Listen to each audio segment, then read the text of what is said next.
Isang mapagpalang araw po sa ating lahat. Muli ako si Emmanuel o Alejandre.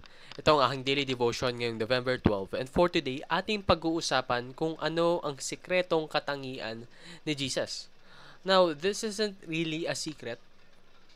It just so happens na ginamit natin yung term na yon because hindi ito common knowledge. Hindi lahat ng tao, kahit nga hindi karamihan ng tao, alam ito.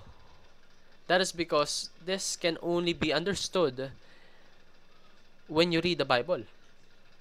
Therefore, hindi lahat ng tao alam na Jesus is capable of feeling wrath.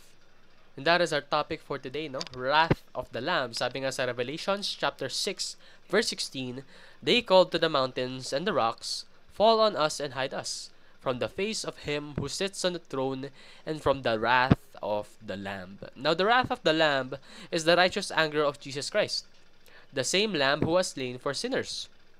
It reveals that God's love and justice are never in conflict.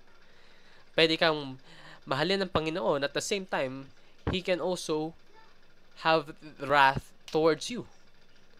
Now, let's be thankful, no? Because the only way that we can feel Jesus' wrath is if we don't repent. If we don't accept the sacrifice that He did on the cross. If we don't dedicate our life to the Lord. Tatandaan po natin, we no longer live our lives for ourselves. We live our lives for Jesus.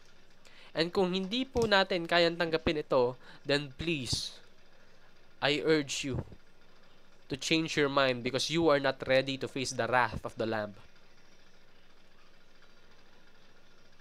So, sa topic natin, marami tayong i-establish na points, no? Unang-una, Jesus is the most loving being in the whole universe.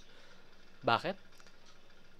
He humbled Himself for Him to become man. And aside from Him becoming man, even though He is God, He also sacrificed. He endured crucifixion, isa sa mga pinaka-brutal na ways of torture in old times. In-endure niya yun. Inindi niya yung sakit para maligtas tayo. Isn't that such proof that He is the most loving being in the universe?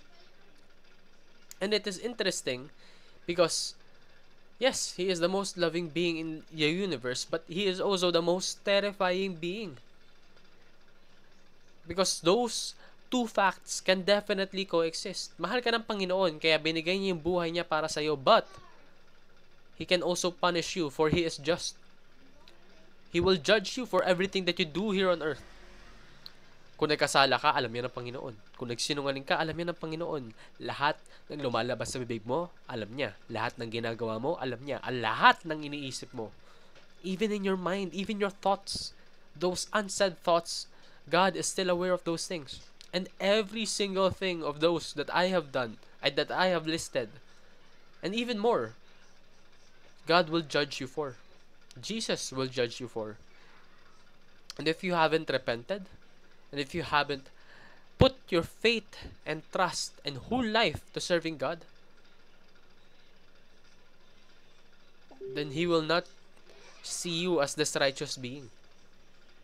He will see you as someone that is worthy of His wrath. And that is very terrifying. So, aside from that, Jesus is our Savior. Niligtas niya tayo. He is our friend. Kayang-kaya natin siyang lapitan whenever we need.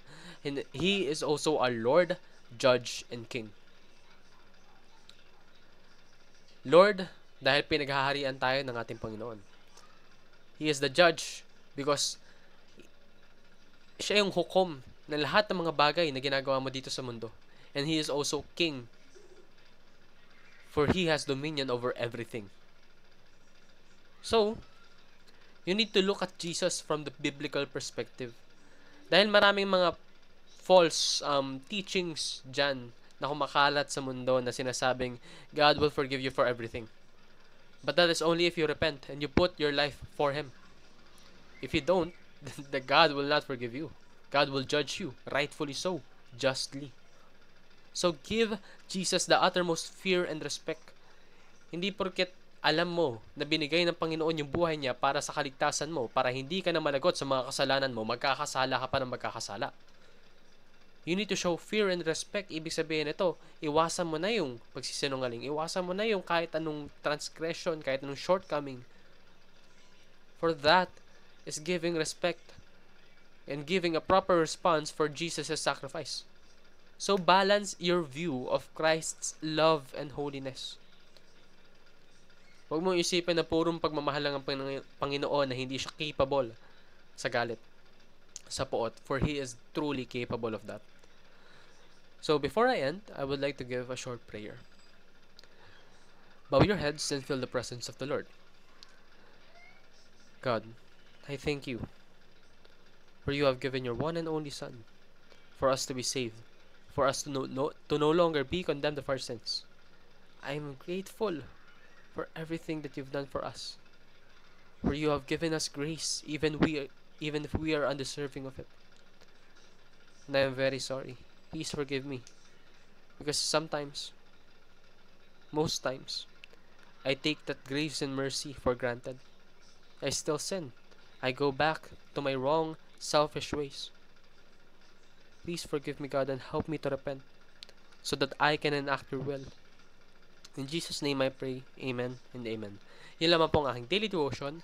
Maraming salamat sa pakikinig. Pagpalain po tayong lahat, and let us all give glory to our one true God.